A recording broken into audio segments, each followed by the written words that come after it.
Bah alors, on a été une grosse merde, un petit peu, mais je vais vous raconter tout ça. Petit bilan du coup du premier trimestre, qu'est-ce qui a été, qu'est-ce qui a pas été, pourquoi, comment. Je vais tout vous raconter. Salut à tous, je m'appelle Paul, je suis designer freelance depuis environ 2 ans et je vais vous faire un petit bilan sur mon premier trimestre de l'année 2025, des objectifs que je m'étais fixés, de voir un peu où ça en est du coup sur cette fin de premier trimestre et voir comment on va avancer pour la suite. Donc je vais vous partager tout ça.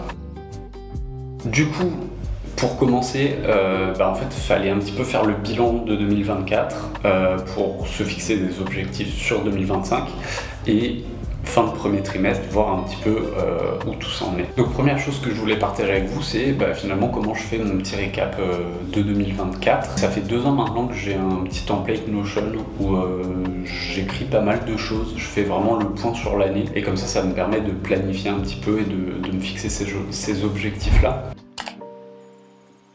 Du coup, je vais vous prendre avec moi à travers ce petit Notion. Je sais que moi, c'est un exercice que j'aime bien faire. À la fin de l'année, faire un petit récap comme ça.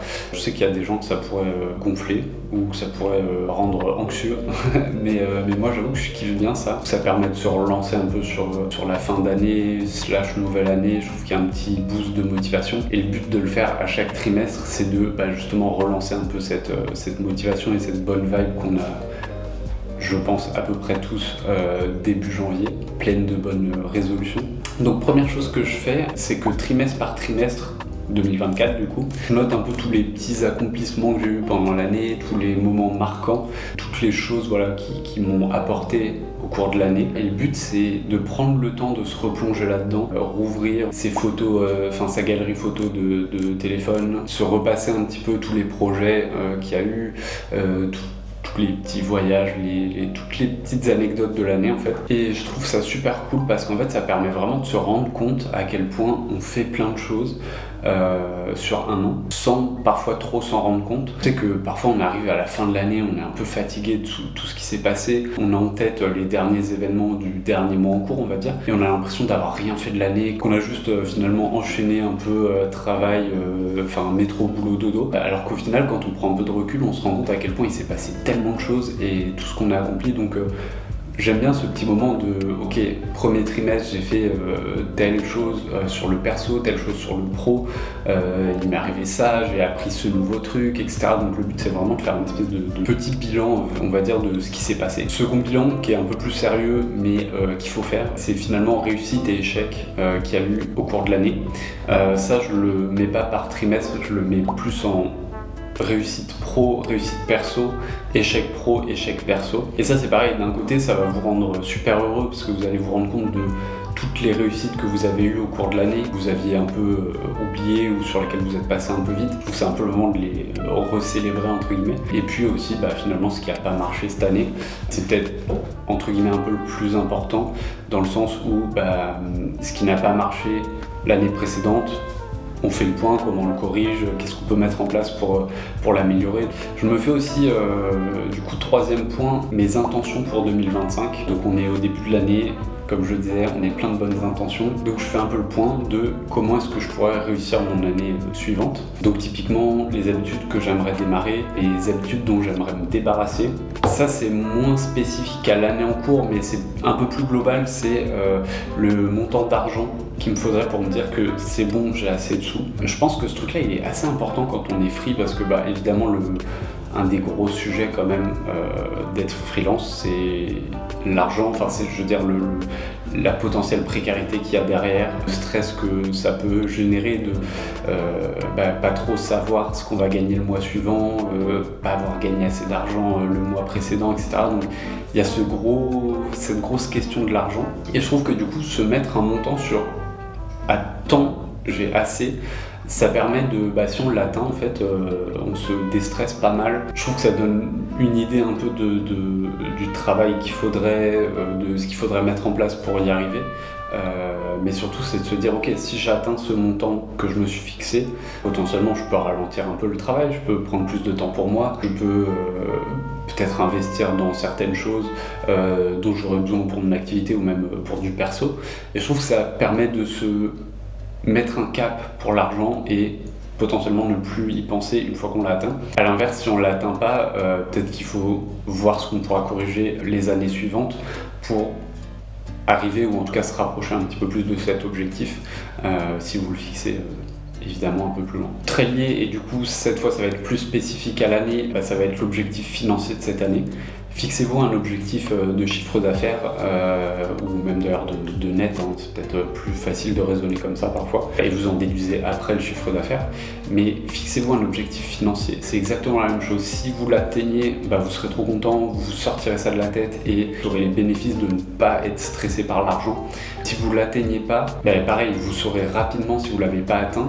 Il faut corriger des choses, il faut mettre des choses en place pour corriger cette trajectoire-là. Typiquement, si vous mettez un peu entre guillemets, le minimum qu'il vous faut pour vivre, épargner, avoir vos dépenses courantes, vivre l'esprit serein. Si vous n'atteignez pas ce montant-là, vous savez que va falloir bosser plus, va falloir trouver des solutions, quoi. Pas arriver à la fin de l'année suivante à faire le bilan et se dire merde, j'ai pas gagné assez d'argent et je suis dans la merde financièrement, quoi. Le but c'est de pouvoir prendre ça le plus tôt possible, faire des bilans tous les mois, évidemment vous le faites avec vos déclarations et toutes ces choses-là, mais le but c'est vraiment de pouvoir identifier rapidement pour corriger rapidement s'il y a un truc qui va pas. Après il y a pas mal de petites choses, moi que je me fixais, c'était genre qu'est-ce que je peux faire pour que mon corps me dise merci, donc que ce soit s'occuper de questions médicales, de rendez-vous que vous traînez à prendre. Moi je suis très doué pour ça. Si vous voulez vous mettre au sport, intensifier un peu votre pratique ou ce genre de choses, ça peut être l'occasion aussi de faire le point là-dessus. Des qualités personnelles que j'aimerais renforcer. Moi, un truc que j'adore, c'est quelles sont les choses que j'aimerais apprendre cette année, quelle formation je voudrais suivre. Moi je sais que j'adore apprendre, vraiment c'est un truc, c'est bizarre dit comme ça, mais c'est un truc qui me remplit de bonheur, quoi, d'être nul quelque part et d'apprendre et d'être moins nul. Je trouve que c'est un truc j'aime trop ça, quoi. Donc je pense que ça joue un peu aussi moi sur ma curiosité, sur même sa motivation. Je trouve que de voir qu'on est nul quelque part et de progresser, ça donne envie de faire des choses, de s'investir, etc. Donc c'est assez plaisant, je trouve. Autre chose qui peut être aussi un petit peu relatif vous à votre pratique, c'est quand on est free et qu'on a besoin de maîtriser beaucoup de choses. C'est pas comme quand vous êtes en CDI, que vous avez quelques tâches qui sont précises et que vous devez maîtriser et qui sont des acquis. Je trouve que quand on est en freelance, il y a quand même besoin de maîtriser beaucoup de choses autour, beaucoup de disciplines. Donc je trouve que se fixer sur quelle chose j'aimerais apprendre cette année, c'est intéressant dans le sens où parfois on a tellement de choses à apprendre, on a tellement de sujets sur lesquels on doit se former. Des fois c'est dur de prioriser ça. Typiquement, moi je kifferais progresser sur du dev, j'aimerais faire de la 3D, j'aimerais progresser en motion, en montage, toutes ces choses-là en vidéo. En fait il y a tellement de choses qu'il faut réussir à prioriser et du coup faire cet exercice-là, je trouve que c'est une bonne chose. Les projets pro que j'aimerais réaliser, ça c'est assez simple, je pense que c'est juste pour se donner des caps sur l'année, des projets que vous avez déjà fait, que vous avez pris du plaisir à faire. Comment est-ce que je peux les remettre en place pour cette année, et à l'inverse, est-ce qu'il y a des projets que j'ai pas aimé faire, que j'ai pas envie de faire, peut-être se les noter, ça peut être une bonne chose aussi de s'y référer parfois quand on a un projet qui rentre et qu'on se dit je sais pas si vraiment j'ai envie de faire ce projet-là. Si on voit qu'on l'a noté un peu en amont, ça peut peut-être aider à prendre des décisions. Donc voilà, maintenant que j'ai un peu moi mes espèces de grandes intentions pour l'année, ce que j'aime faire c'est me mettre 3 objectifs pour l'année. Donc c'est vraiment mes 3 quêtes principales sur 2025 et les miennes sont hyper simples. Le premier c'est du chiffre d'affaires, c'est bête mais c'est ce que je vous disais tout à l'heure, en fait je trouve que c'est le sujet principal quand on est free, donc évidemment je trouve que c'est un des objectifs que je dois avoir sur mes quêtes principales. Je donnerai pas de montant dans cette vidéo parce que les seules personnes qui vont regarder, je pense c'est des gens très proches de moi, des anciens collègues. Je trouve que potentiellement il y a une espèce de curiosité un peu bizarre, quoi. Et je trouve ça un peu bizarre d'en parler semi-publiquement comme ça, et je sais que en privé j'ai pas de mal à en parler un peu avec tout le monde, c'est juste que le faire ici, je trouve que ça n'a pas trop d'intérêt. Le second, c'est de faire 12 vidéos dans l'année. Oui, autre chose, j'ai dit que je mettais pas de montant, mais mettez un montant, mettez un truc précis que vous pouvez identifier, mettez pas avoir suffisamment d'argent pour vivre, ça veut rien dire, donc mettez un montant, vous l'avez atteint, vous l'avez pas atteint, il n'y a pas de question. Il faut que ce soit des choses qui soient quantifiables, qui soient chiffrables. Donc 12 vidéos sur l'année, recalcul, ça en fait une par mois, et c'est le premier problème de pourquoi je suis pas dans mes objectifs. Mais ouais, je trouvais que c'était un bon rythme d'essayer d'en faire une par mois. Potentiellement, si j'en rate une, c'est possible d'en faire 2 dans un mois, enfin c'est un peu là du coup ce que je vais devoir faire.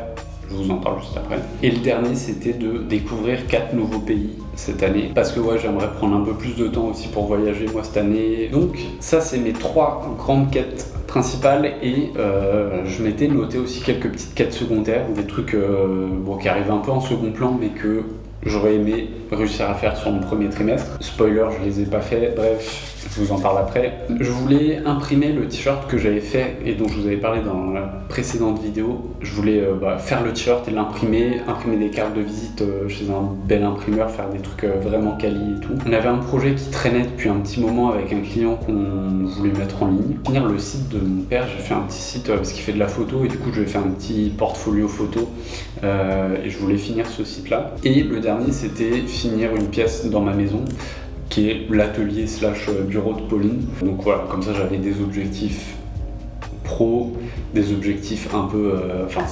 les t-shirts c'est pas vraiment pro, c'est pas vraiment perso, c'est un peu des deux quoi. Et j'avais un objectif très perso de maison, travaux, etc.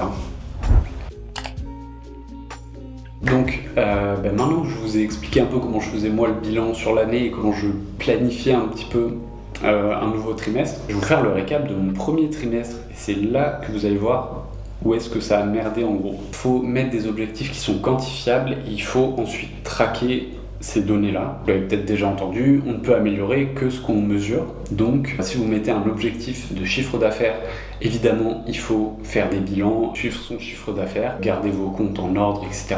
Comme ça vous pouvez mesurer ça. Du coup sur le premier trimestre, sur mes 3 quêtes principales, j'en ai validé qu'une seule et encore elle est un peu filoute, je vais pas vous mentir, parce qu'au moment où j'ai fixé ces objectifs, il y en a un qui était déjà plus ou moins rempli parce que c'était découvrir un nouveau pays et avec Pauline on avait déjà réservé du coup une semaine qu'on a passée à Copenhague, qu'on a visité, qui était très cool d'ailleurs. Et évidemment du coup il n'y avait pas grand chose à faire pendant le trimestre pour atteindre cet objectif entre guillemets, à part poser ma semaine et aller faire ce voyage quoi. Donc bon, celui-ci c'est le seul que j'ai coché et il est quand même pas très valable, donc c'est pas très beau, c'est un peu moche, mais c'est pas très grave. Et ça me met du coup un peu en lien avec le deuxième qui était de faire 3 vidéos sur le premier trimestre.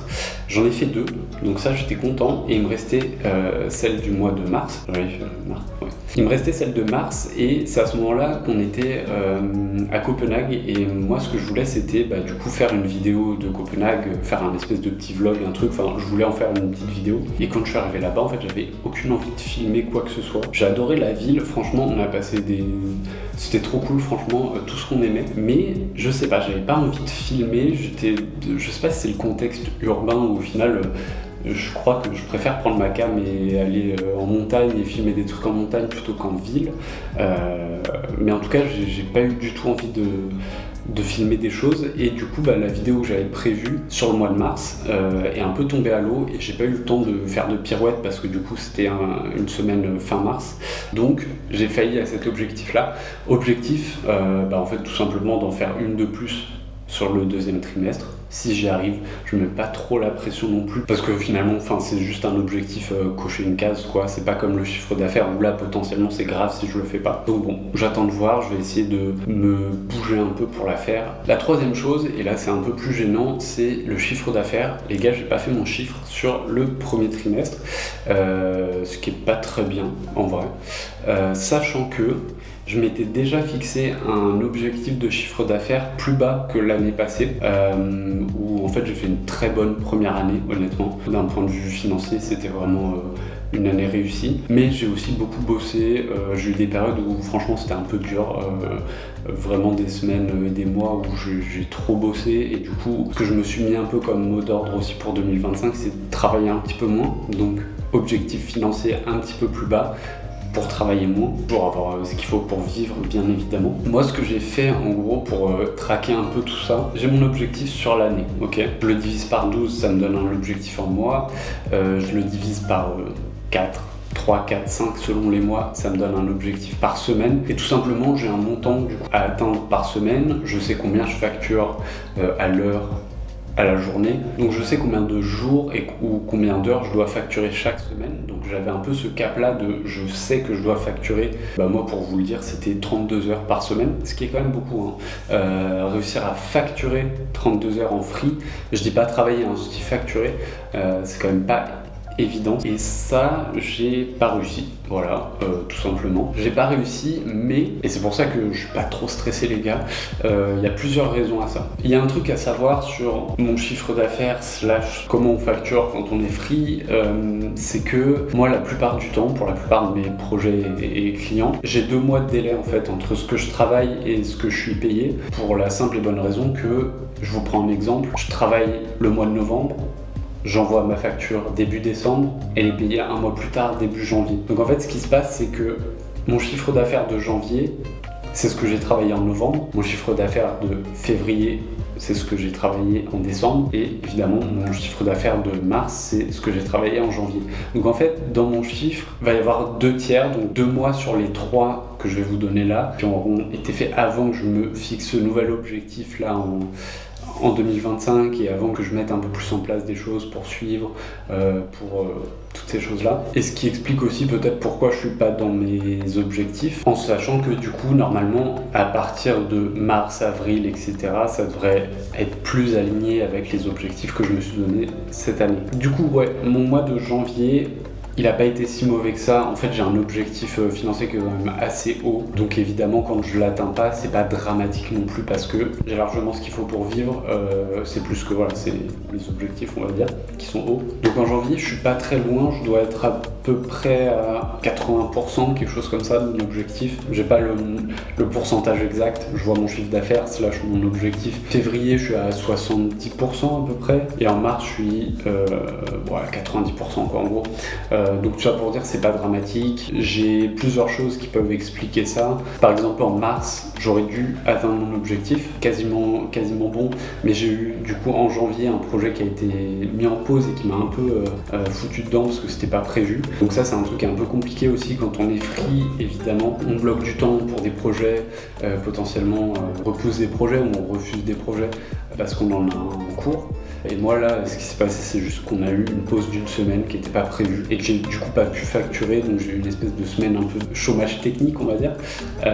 Donc ça m'a éloigné un petit peu de mon chiffre d'affaires et je pense que sans cette semaine-là, je l'aurais atteint. Les 2 mois précédents, donc en fait ça a été janvier-février, donc par rapport à ce que j'ai expliqué juste avant, novembre, décembre, travailler. Décembre, évidemment, il y a eu une petite semaine off, il y a eu, le mois est assez court, l'activité est quand même assez calme. Novembre, par contre, ça avait été un gros mois. Voilà, juste pas suffisamment pour atteindre cet objectif-là. Donc, finalement, rien de catastrophique, rien d'affolant. Je suis un peu en dessous. Il faudrait que j'arrive à remonter un petit peu pour m'aligner là-dessus. Chose qui est déjà faite, en fait, parce que je connais du coup à l'avance, enfin avec 2 mois d'avance, mon chiffre d'affaires, comme je vous l'ai expliqué avec les factures qui ont été émises, et je sais que ça va être payé à telle date. J'ai quasiment fait 60% de mon objectif du trimestre sur le mois d'avril. J'ai fait quasiment autant de chiffre d'affaires que sur janvier plus février plus mars, donc ça fait relativiser, ça fait que je pense que je vais être dans mes objectifs pour le 2e trimestre. Potentiellement, si j'arrive à aller un peu au-dessus, ça compensera un peu le premier. Bref, rien d'affolant, je suis à peu près dans mes chiffres, mes objectifs sont hauts. Tout va bien, ça roule. Et ensuite, si je reviens un peu sur mes petites quêtes secondaires, et ça du coup ça m'attriste un petit peu plus, imprimer mon t-shirt et mes cartes de visite, je l'ai pas fait. J'ai aucune excuse, franchement, je vais vous le dire, j'ai aucune excuse. Le t-shirt, pourquoi ça a traîné, parce que juste je le voyais pas comme une prio absolue. Aussi, j'ai passé beaucoup de temps sur Paris pour le premier trimestre, qui explique un peu aussi que des choses ont traîné. Mais typiquement, l'impression du t-shirt, j'ai besoin d'être ici pour le faire, parce que j'ai le matériel de sérigraphie, j'ai tout ici en fait. Donc, Ça n'a pas été fait. Je suis pas content. Ça, par contre, je vais vite corriger. Je suis dessus en ce moment là. J'espère que bientôt ça va être fait. La mise en ligne du projet dont je vous parlais, qui a vachement traîné, ça n'a pas été fait, mais c'est pas de ma volonté malheureusement. Bah voilà, ça arrive. Il y a des projets qui prennent du temps, qui traînent, il y a des retards, des choses. Ça fait que on n'a pas pu mettre en ligne, mais c'est pas du tout de notre ressort. Donc c'est dommage, mais je m'en veux pas pour autant. Et c'est comme ça. Le site de mon père, ça c'est fait. Je vous mettrai peut-être des petites captures du site. Ça, je suis assez content. Il me reste 2-3 bricoles que je pourrais faire évoluer, que j'aimerais bien faire là. Mais on l'a mis en ligne, on a tout contribué, tout ça, donc je suis super content. Lui est content, je crois. Est-ce que t'es content ? Dis oui. Et une grosse déception, finir l'atelier / bureau de Pauline, c'est pas fait. Et ça, je m'en veux un peu parce que j'aurais aimé qu'elle puisse avoir un endroit pour commencer à travailler dès qu'elle me rejoignait sur Tripalium, qui est arrivé du coup là il y a environ 1 mois. Et malheureusement, la pièce n'est pas finie. Même chose, on a passé beaucoup de temps sur Paris. Elle a pas pu venir beaucoup ici, donc il y a eu même des moments où moi j'étais là, j'aurais pu avancer, mais comme elle était pas là, c'était compliqué sur certains travaux. J'avais besoin d'elle pour prendre des décisions parce que ça va être évidemment son bureau. Besoin d'elle aussi pour bricoler certaines choses qui sont compliquées à faire tout seul. Donc bref, ça c'est pas fait et je m'en veux un petit peu. Mais bon, c'est comme ça. J'espère qu'on va le finir là assez rapidement. Donc voilà, globalement, sur le papier, tout va mal. Et pourtant les gars, je pense que c'est le meilleur trimestre que j'ai fait depuis que je suis en freelance. Et pourtant les chiffres et les données indiquent l'inverse. Donc comme quoi, parfois il faut aussi pouvoir prendre un peu de recul là-dessus. Je pense que c'est pour ça aussi que c'est intéressant finalement de faire ces bilans-là, se rendre compte quand ça va pas. Et là, il y a une espèce de paradoxe où les données me disent que c'est pas bon, et pourtant c'était personnellement perçu comme un très très bon premier trimestre. Et je vais vous expliquer pourquoi. Tout simplement parce que Pauline nous a rejoint, donc ça a été très très cool. Je vous parlais dans une vidéo de la difficulté de concilier des projets clients et juste des projets de manière générale et le développement de l'image, de toutes les choses un peu internes qu'on a besoin de traiter quand on est freelance, petit studio, petite agence, etc. Et que voilà, moi pour le moment avec Colin on se focalisait surtout sur faire des projets, faire rentrer de l'argent, trouver des contacts et un petit peu enrichir notre réseau par des projets. Et depuis que Pauline est là, en fait ça m'a libéré énormément de temps pour faire de l'interne et elle aussi a pu prendre beaucoup de temps pour m'aider sur de l'interne. On a pu avoir une charge de travail projet bonne, on a fait des projets, on a fait rentrer de l'argent, mais on avait quand même du temps dédié à de l'interne, et ça c'est génial. Donc pour vous donner une idée, par exemple, tous les projets que je faisais jusqu'à présent, je me disais, il faut que j'en fasse des cases pour mettre sur le site, pour communiquer, pour parler à des clients, à des prospects, etc. Et c'est vraiment du temps qui est difficile à trouver quand vous êtes seul, parce que c'est vite dépriorisé, il y a vite beaucoup de choses qui prennent le dessus, et c'est des choses qui sont très chronophages aussi. Faire un case d'un projet, ça peut prendre un temps monstrueux, c'est un enfer en fait, vraiment. Et je pense que ça, si vous êtes designer, c'est un truc commun, et même pas que à des échelles petites comme la mienne, hein, même des studios un peu plus grands ont du mal à gérer cette charge-là. Donc c'est comme ça quoi. Et Pauline est arrivée et on s'est fait tous nos projets, quasiment tous nos projets, il nous en reste quelques-uns à faire, mais que ce soit avant Tripalium, donc quand on était chacun de notre côté en agence, que ce soit sur Tripalium, donc des projets tous les trois, on a fait des cases sous forme de slides, en gros des espèces de mini cases pour que quand on démarche un prospect, on ait en gros entre 5 et 10 slides qui raconte le projet. Le but, c'est qu'en fait, on puisse avoir une liste complète de tous les projets qu'on a fait, qu'on puisse facilement les partager. Autre intérêt que ça a, c'est que c'est pas en front sur notre portfolio, par exemple, plus des références qu'on partage en direct avec les clients, et ça fait qu'on peut communiquer sur des projets qu'on avait fait justement avant Tripalium, donc des choses qu'on avait fait en agence, par exemple, qu'on pourrait pas mettre sur le portfolio Tripalium, parce que c'est pas Tripalium qui a fait, mais nous personnellement, on l'a fait, c'est une expérience qu'on a, c'est des références qu'on a, donc on peut communiquer dessus. Ça fait qu'on commence à avoir beaucoup de belles références dans notre petit listing en gros de case, et qu'on commence à pouvoir très facilement faire des espèces de books personnalisés quand on contacte des gens, de se dire ok, ce client là il faut qu'on lui montre des références e-commerce, luxe, mode, etc. En fait on a plein de projets cool à montrer. Là c'est plus un client tech, donc qu'est-ce qu'on peut montrer comme projet? On a celui-ci. Il y a des clients où on peut mixer un peu des deux, justement, montrer de la mode, de la tech, des choses, justement plein de sujets projet au global. Et du coup, ouais, c'est génial parce qu'on peut être beaucoup plus réactif quand on prospecte, on a beaucoup de matière. C'est cool aussi de voir, faire juste un petit état des lieux de... Ouais, en fait, on a plein de projets, on a fait plein de choses et tout, donc c'est assez cool. Globalement, ouais, elle me permet de prendre le temps de créer des choses pour réfléchir à mieux prospecter, réfléchir à des process pour mieux travailler, voilà, prendre du temps sur des choses qu'on ne peut pas facturer, évidemment, que du coup avant j'avais du mal à prendre. Donc ça c'est vraiment cool. Il y a un phénomène un peu bizarre qui donne l'impression qu'on a ajouté une personne dans l'équation et que ça nous a fait genre x4 de productivité, parce qu'en fait on a l'impression d'avancer un peu de manière beaucoup plus tentaculaire. Avant on avait peut-être 2 chemins qu'on pouvait prendre, on arrivait à gérer 2-3 projets maximum. Là j'ai l'impression qu'on a genre 3 projets en cours, qu'on arrive à développer de la prospection, qu'on arrive à avoir des initiatives internes comme créer des choses pour Tripalium, créer du contenu pour YouTube. Là on est en train de mettre un peu à plat une strate réseaux sociaux, donc on va essayer de s'investir un peu plus sur ces choses-là. Bref, j'ai l'impression qu'on développe Tripalium 4 fois plus vite en étant 3 qu'en étant 2, et c'est génial en fait. Je suis trop heureux de la tournure entre guillemets que ça prend, de la vitesse à laquelle on est capable d'avancer maintenant, de la force de frappe entre guillemets qu'on a. Je trouve ça trop cool et ça me rend tellement heureux. Et c'est pour ça que je vous disais, sur les données j'ai l'impression de pas y être, parce que j'ai fait un petit peu moins de chiffres, parce que j'ai fait 2 vidéos au lieu d'en faire 3, parce que ce genre de truc. Et en parallèle, en fait, j'ai l'impression qu'on a fait tellement de choses en 3 mois. Même pas d'ailleurs, ça fait 1 mois qu'elle est là, 2 mois. C'est juste incroyable, quoi. Donc je suis trop heureux et trop reconnaissant de ça. Et juste, ça me donne trop la patate pour la suite. Bref, je suis trop heureux. Mais j'aimerais que les données maintenant sur le 2e trimestre soient bonnes aussi. Ok, c'est cool, on kiffe, on fait plein de trucs et tout, mais les objectifs, maintenant je veux quand même cocher les petites cases, quoi. Je veux pas juste avoir le sentiment de c'est cool, on a fait plein de trucs, je veux cocher des trucs. Ce que j'ai fait, c'est que je me suis fait un espèce de backlog. J'ai noté toutes les tâches, toutes les petites quêtes secondaires que je voulais faire pour ce 2e trimestre. Et les gars, on va tout cocher. J'en ai rien à foutre. Avril, mai, juin.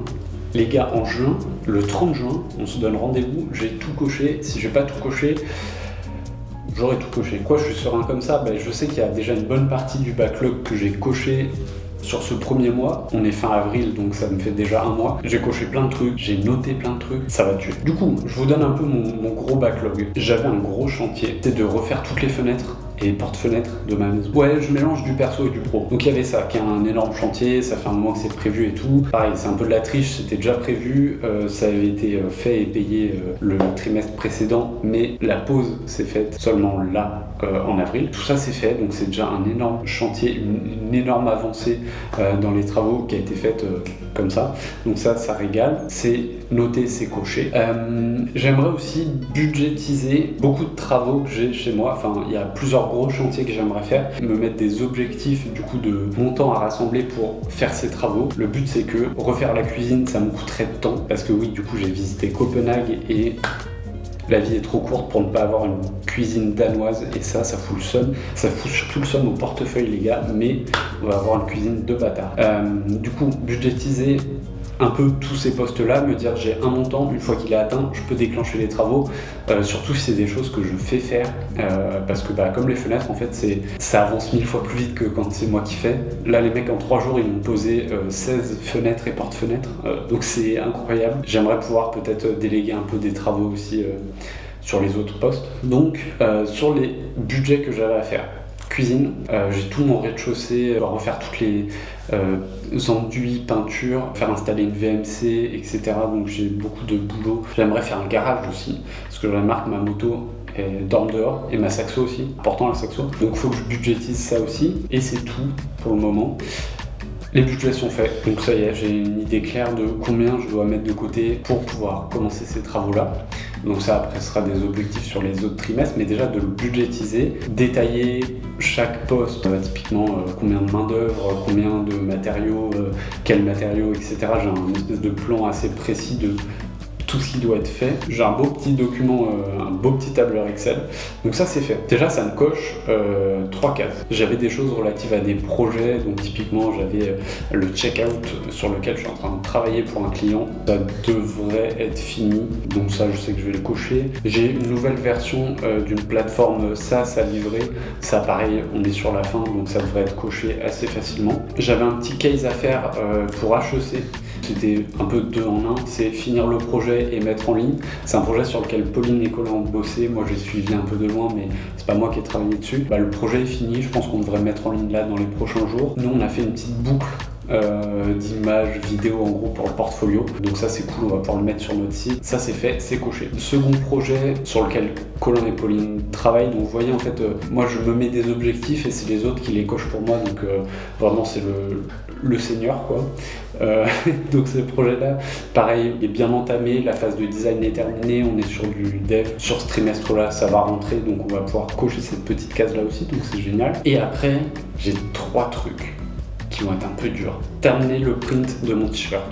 Ça doit être fait, mais il y a un monde où ça traîne, il y a des galères, des trucs avec la sérigraphie, et ça rentre pas. Mais on va faire ce qu'il faut pour que ça rentre. Le deuxième, c'est un peu... là, je suis en train de voir, je pense que ça va pas rentrer. Le petit carnet to-do list dont je vous avais parlé dans une précédente vidéo. J'aimerais bien aller au bout de ce truc-là, le terminer et le faire imprimer. Peut-être que là, sur le deuxième trimestre, l'objectif sera déjà juste de le terminer, de le spéquer, et qu'il soit prêt pour l'impression, mais sans forcément qu'il soit, ça y est, imprimé. Et après, j'ai 3 cases. 3 cases, donc là, je fais la distinction entre les mini cases en slide que j'ai pour des envois et les vrais cases pour le site où là on rentre beaucoup plus dans le détail, on développe les expertises qu'on a mis à disposition, on crée beaucoup d'assets exprès pour le case, etc. Donc ça va être assez long. Je suis pas sûr de pouvoir faire les 3. Je me suis noté du coup le site de mon père. Je pense que celui-ci peut aller relativement vite dans le sens où il n'y aura pas besoin de créer trop d'assets spécialement pour le case, mais il y a quand même beaucoup de choses à faire, quelques mock-ups, faire des screen records pour montrer des animations du site, etc. Il y a de la rédaction aussi, parce qu'évidemment c'est des choses que j'ai envie de rédiger un petit peu. Le case study de Popa, qui est du coup un petit e-commerce de joaillerie qu'on avait fait, celui-ci à l'inverse il y a quand même beaucoup de boulot parce que j'aimerais bien qu'on fasse un truc très très propre. Je pense qu'il y a moyen de faire un truc sympa sur le case, beaucoup d'expertise sur lesquelles on va pouvoir communiquer. C'est du e-commerce techniquement, sur la partie dev il y a quand même pas mal de choses. On a fait brand, site, etc. Donc il y a des choses à faire. Et le dernier c'est Revi, donc SaaS tech, hyper intéressant, projet trop cool, projet graphiquement j'en suis très content, donc pareil j'aimerais vraiment lui donner tout l'espace pour s'exprimer, qu'il soit vraiment mis en valeur. J'aimerais prendre le temps de développer des choses, donc ces deux-là vont être très très longs. Idéalement j'arrive à en rentrer un sur les deux, en sachant que j'ai déjà fait le draft en fait pour ces 3 cases. En fait à chaque fois j'essaie de faire 3 parties sur les cases. Je me suis déjà fait des grandes sections, j'ai déjà placé un petit peu des intentions d'images, de choses que j'aimerais mettre. Je sais à peu près ce que j'ai à créer comme asset, ce que j'ai à rédiger, etc. Donc c'est assez clair, entre guillemets, il n'y a plus qu'à faire, mais bon c'est quand même beaucoup de boulot. Donc voilà un petit peu où ça en est. Globalement, j'ai déjà coché pas mal de cases là-dessus. Ce qui reste, je pense que ça va être des choses que je pourrais sûrement vous partager d'ailleurs sur YouTube, donc peut-être que ce sera des sujets de prochaines vidéos. Typiquement le petit carnet de to-do, les cases, bref tout ça, j'espère pouvoir le partager avec vous. Je suis assez confiant sur ce deuxième trimestre. Vu comme le premier s'est passé, j'ai hâte, j'ai trop envie de taffer en ce moment les gars, je suis dans un très très bon mood, j'ai envie de travailler et ça, quand vous avez ce truc là c'est trop bien. Je suis dans ma routine, le sport ça déroule, la diète ça déroule, le taf ça déroule, voilà donc il n'y a plus qu'à. Je vais essayer de partager des trucs aussi sur Twitch, un peu plus sur Insta, sur LinkedIn et tout ça. Oh, LinkedIn, ça y est. Et bref, vous montrer un peu tout ça. On est le 30 avril, c'est le retour du soleil. Profitez de la vie, taffez bien et à la prochaine. Ciao!